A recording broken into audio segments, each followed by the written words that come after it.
Hi and welcome to Thete Gaming, and in this video ahead of the release tomorrow of the 3rd edition Age of Sigmar, I'm going to go over army list building, how it differs from 2nd edition. This came as a request, but it's an obvious one to do anyway. So in terms of army building, there are a few considerations, and I suppose first of all is the same one that it would always be in any type of game like this. How are you going to win the game? And you sort of need to think about that when you're designing your army. The basic way battle plans work, I've got a battle report coming out tomorrow that will show one of those, is similar. You know, it's based around objectives, of course. Only this time, in most of the battle plans, you'll see there are 3 main ways to get points. The first of which is holding objectives, of course, but it's very common in the new battle plans, not all of them, but in most of them, if you hold 1, you get a victory point. If you hold 2 or more, you get another victory point. Even though the wording is clumsy, it doesn't say it's cumulative, but it has to be, otherwise it doesn't make sense. And you often get a 3rd victory point each turn if you hold more objectives than your opponent. That sounds very like the primary objectives in 40k, and indeed it is. In addition, at the start of each turn, you select a battle tactic. It's something you're going to achieve that turn. It might be capturing an objective off your opponent. It might be killing their general. It might be killing a battle line unit. And if you achieve that battle tactic, again, in a lot of the battle plans, you will get 2 victory points. And then you have your grand strategy. Your grand strategy is from a different list of things to achieve in the battle. And that's part of your army. So when you're building your army, you choose your grand strategy. You don't choose that at the start of the game. You choose that as part of your army. It's part of your roster, effectively. So you need an army that has a particular strength that makes you think you are likely to achieve this grand strategy. And that is often, again, not always, but often worth 3 victory points at the end of the game. So it's arguably the least important in terms of number of points, but in a tight game could be crucial. But in terms of how you're going to build the list, it's mostly going to be based around the core battalions. If you're playing matched play, you don't use the War Scroll battalions in the battle terms. They're gone. You use core battalions. Now, they don't cost anything. They're just a way of structuring your army, and there's certain benefits. The obvious core battalion to go for is called Battle Regiment. And the reason for this is a 1-drop. Unlike the War Scroll battalions before, where it's like anything in it you can drop once. And people would sometimes, for some armies, Carriage and Overlord, you could do this particularly well. There were a few other armies as well. Blades of Corn, you could do this. There were a few armies where it was possible to have your entire army in a single battalion, and it would be a decent army as well. Slaves to Darkness, based on the Plague Touch Warbands, another one, which I now won't get to. I've got the models now, won't get to do that because 3rd edition. But of the core battalions, there is only one of them that allows you to drop everything at once. And that is its benefit. Each core battalion has an advantage that comes with it. So it's no longer you get a free command point and you get an extra artifact and you get to 1 drop. No, it's like they all have their different abilities. There are 6 core battalions in the main section in the core rules. And then there are another 2. If you use the General's Handbook, the battles take place in the realm of Gur this season. The idea is each season will be a different realm. And there are 2 additional ones for that. But it's mostly about the Battle Regiment. So if you want to have your army go down as 1 drop, to give yourself, to get priority, that all-important priority in the first turn, so that you can basically get your opponent to go first in almost all situations, to give yourself a crack at the second turn. Also, if you go second, you get an extra command point. And actually, in the realm of Gur, again, if you're using General's Handbook rules, in the 3rd battle round, if you are the player that goes second, you also get to remove an objective. You just get to go. Admittedly, when it gets to the 3rd battle round, you wouldn't necessarily choose to go second, but tactically could be interesting. At that point, of course, you are choosing to go first. So this is one where they genuinely have given a reason to maybe not go first, because you get to go, oh, you've got that objective. I can't get that off you. It's worth quite a few victory points. I'm just going to remove it. You haven't got it anymore. It doesn't exist. But generally speaking, you want to go first in the first. You want your opponent to go first in the first battle round, so you want to be able to pick. Now, In terms of an army that will allow you to fill out a battle regiment, 3 leaders, only one of which can have 10 or more wounds. The categories, the battlefield roles are, you've got your commander, which is basically any leader. But then you have sub-commanders. Now, these are leaders that specifically have fewer than 10 wounds. Then there's troops, which is basically anything that's not a leader, a behemoth or artillery. And, you know, in the battle regiment, you need at least 2 of them, but then you're going to have 3 anyway for your battle line. And you can have up to 5. And then you are allowed either a non-leader behemoth or an artillery unit. And that's your battle regiment. Now, you could look at that and there'll be some armies that just got no chance. Like Nighthaunt, you'd look at it and you go, nah. Nighthaunt, you're going to have multiple drops however you do it. And you'll look at it and you'll just think, it's not really possible. I'll tell you one thing I needed to have looked up, actually, before I came into this. I'm not sure if it says whether or not you can take the same battalion twice. I'd instinctively think not, but I have just had a little thought about Nighthaunt thinking, but if you could take 2 battle regiments, then you'd have 2 drops.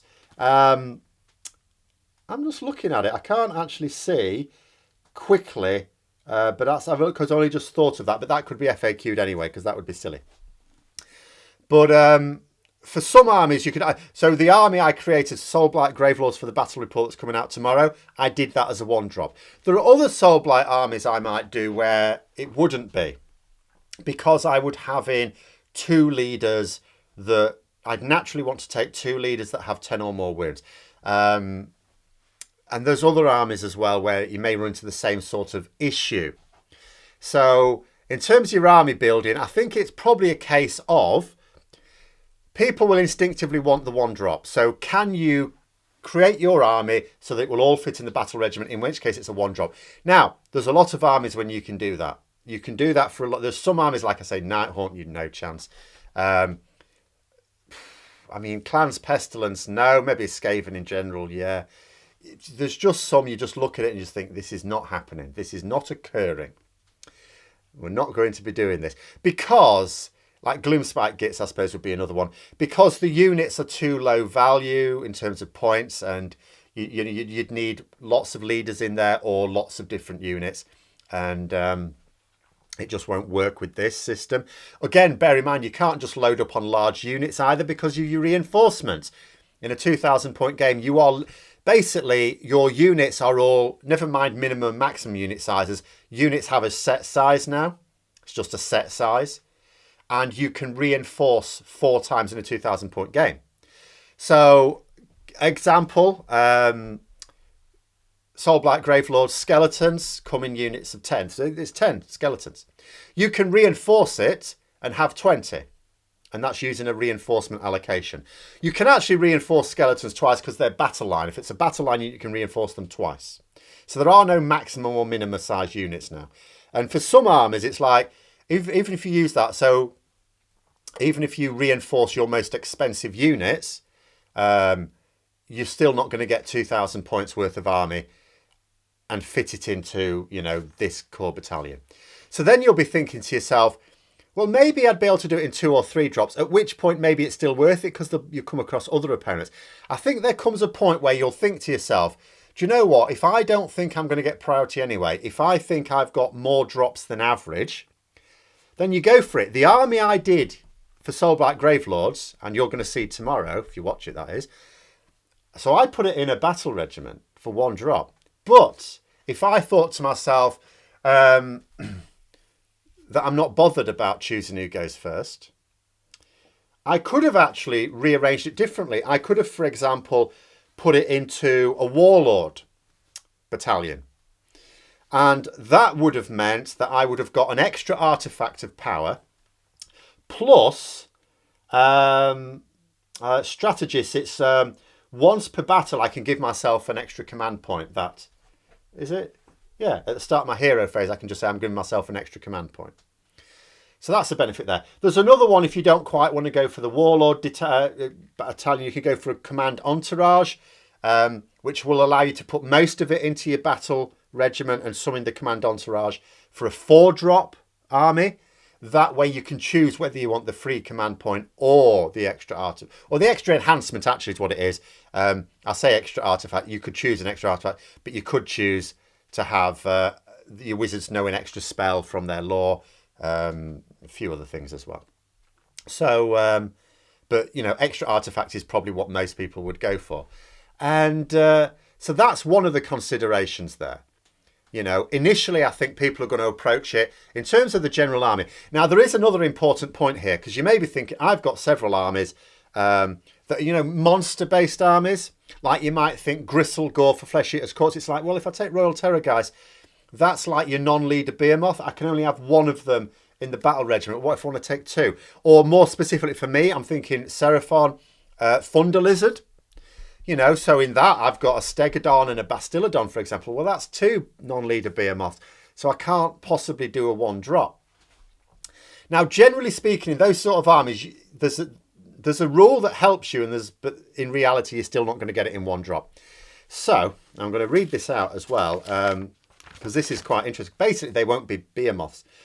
Conditional battlefield roles. It says, sometimes the notes column on a pitched battle profile will tell you to change the battlefield role of units of that type if certain conditions are met. So, for example, in a Thunder Lizard Seraphon army, Stegodon's a battle line. Then it says, for example, choosing a certain model to be your general can mean the battlefield role of certain units changes to battle line. Where this is the case, unless noted otherwise, the unit loses all of the battlefield roles in the battlefield role column of its pitch battle profile and just has the battlefield role specified in the notes column. So in other words, you ignore the column that says it's a Behemoth and you just read off the notes. And in the case of Stegodon for Thunder Lizard, doesn't call it a Behemoth there, just single, battalion single. Same with Royal Terrorgeist or Royal Zombie Dragons for Gristlegore. So what that means is they are no longer a non-leader Behemoth, they're just a troop. They're just a troop. And they will therefore fit into your battle regiment as a troop, and you can have multiple of them and it's fine. Where realistically you're still not going to be able to do a one drop is because in those armies you also tend to have multiple monsters as leaders. And in a battle regiment you can only have one leader that has 10 or more wounds. So for those sorts of armies, realistically, you are still talking multiple drops. But you could make it a 2-drop thing, whereas ordinarily it might have had to be 3 or 4. So there's... And then the final thing I'll just say, so I don't go on too much, because you could talk about considerations for building armies till the cows come home. And then I'll summarise it. The final thing to consider are your battle tactics. Because like I say, in a lot of the battle plans, you've potentially got 3 victory points per turn on offer if you have more objectives than your opponent. You know, if you hold 2 objectives and your opponent only has 0 or 1, you can get 3 victory points. But you get 2 victory points for the battle tactic. Now, the battle tactics are quite tricky. There are 2, depending on which match play rules you play, there are what's called battle packs. So there's a battle pack in the core rule book, and there's a battle pack in here. This is easier to use, but it's not as good, ironically. The battle tactics in here are very tricky. The battle tactics in the core rule book are much better in that, in a given because you're not allowed to pick the same battle tactic in 2 separate turns. So if you choose a battle tactic, say Slay the Warlord, which does exactly what you would think it does, and you don't achieve it that turn, you can't choose it later on. You've lost your opportunity to get any points from killing the opponent's general. But so you have to pick a battle tactic each turn. It has to be a different one each turn. Now, in the General's Handbook, a lot of them are straight away very tricky. And I think these will be used in tournaments. So I'll go through them really quickly. So the ones that are straightforward, broken ranks, you complete this battle tactic if you pick one battle line unit from your opponent's starting army on the battlefield at the start of it. If you can kill that battle line unit, you get your battle tactic completed. And in fact, if you do it with a monster unit, you get an extra one. This season, Gur is all about the monsters. It's a bit of a double-edged sword with monsters, actually. They can be a downside. But you get an extra victory point if you actually achieve that with a monster. Conquer, pick this battle tactic. Pick one objective mark on the battlefield that your opponent controls. You complete it if you control it. So that's, again, possible at a certain point. Slay the Warlord, you know, is what it says. Again, you get an extra victory point for that if you achieve that with a monster. Ferocious Advance. Pick 3 different units from your starting army. You complete this if they all run and end up within 3 inches of each other. I mean, there's a lot of armies that, you know, you're not really going to be doing that with, because it's like, oh, I could do that for 2 victory points. But if you end up running them for the sake of running them and putting them close to each other for the sake of it, just to get those 2 victory points, and then they're completely out of position for anything useful, I think that's the sort of one that maybe you would do with a few characters that aren't going to do much, like wizards, where it doesn't matter if they run, and you want to group them together anyway, and or 2 wizards and a small unit, something like that. And you feel you can get away with that, and you do it in the first turn. Maybe that's the sort of one. But that's one that, again, depending on your army, may or may not be achievable ever. Then you've got Bring It Down. Pick an enemy monster on the battlefield. Complete it if you destroy it. Again, you get an extra victory point if you destroy it with one of your monsters. Your opponent might not have any monsters, so that one is potentially unachievable. Aggressive Expansion. Pick 2 objective markers on the battlefield that are not within your territory. Complete this battle tactic if you control both at the end of this turn. Now, it's possible you already control them, in which case that's fine. But again, that's a very... depends on the battle plan. That might not be realistic. Monstrous Takeover. Pick a monster from your army. Complete it if it's contesting an objective at the end of that turn. Again, if you don't have a monster, that's unachievable ever. Savage Spearhead. If there are 2 or more units from your starting army wholly within your opponent's territory, score of an additional... and get the battle tactic if one of them's a monster. Or is it both? No, 2 of them at least have to be monsters. You get an extra victory point. Again, in some battle plans, there's no benefit, strategic benefit in going into your opponent's territory. If there's no objectives there, and there are always objectives in your opponent's territory, in which case, why would you? So what I'm saying is quite a lot of the battle tactics are unachievable unless you pick your army a particular way. You may have to consider that if you're going to be playing by these rules. You don't want to leave yourself with only 2 or 3 battle tactics that are even achievable, because you're limiting the number of points you get. But again, you might. I mean, it's a bit like in 40k, where you can sometimes pick a secondary that you can't possibly max out on, but you think you can get decent number of points on anyway. So it may be one of those, but it's still a consideration. It's still a consideration, those battle tactics. Like I say, the battle tactics in the core rule book are more achievable, you know, with other armies. And in general terms, the battle tactics I prefer in the core rule book. The battle plans, there's only 3 of them in the core rule book, but they're, you know, more sensible is how I would describe them. But you play that and I mean, first of all, as I say, I think General's Handbook is going to be tournaments. And if you're minded, when we're allowed tournaments again, or if you're in a country that does have tournaments, to get ready for those, then you want to play General's Handbook anyway. But just the fact in playing a friendly game, the core rule book's a nightmare. It's a big old thing that it's only got a few pages of any relevance in it. If only they would produce a smaller version of that had the core rules, but also the match play rules as well. That would be great. In the meantime, and I've said this before, the General's Handbook is a very handy thing to use in a game. The core rule book is absolutely not. That's not a reason not to play the core rules as they are in there, but it is a bit of a dissuader. But in terms of sort of building lists, that's how I would go. I would go 3 main considerations. Your first consideration is fitting things into the core battalions. And I think most people's first port of call is, can I fit it into 1 drop? If I can't, do I still try and fit it into 2 or 3 drops? Or do I go for more drops, knowing that I'm almost certainly going to lose the priority, but I can get myself an extra artifact or some extra command ability, you know, command point or something like that. Second consideration is your reinforcements. So you are now limited in being able to take larger units or you know, increase units from their minimum size. You're limited to doing that 4 times. That can either be 2 units doubly reinforced or 4 units singly reinforced or some combination. But bear in mind, only battle line units can be doubly reinforced.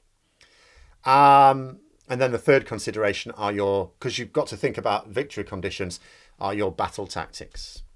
You know, if you're going to play General's Handbook, you are encouraged to take monsters because at the same time, you could argue if you don't take monsters, you deprive your opponent of the ones that kill a monster. But there's victory points on offer if you do things with monsters as well. So you are encouraged to take monsters even though ironically that means much lower chance of getting the 1 drop as well. But I think those are the main new considerations. Obviously there's the same considerations that existed in 2nd edition as well. But those are my initial thoughts there. Let me know yours in the comments below. Hope you found the video interesting. If you did, don't forget to click the like button and subscribe for further content. Until next time, I'll see you later.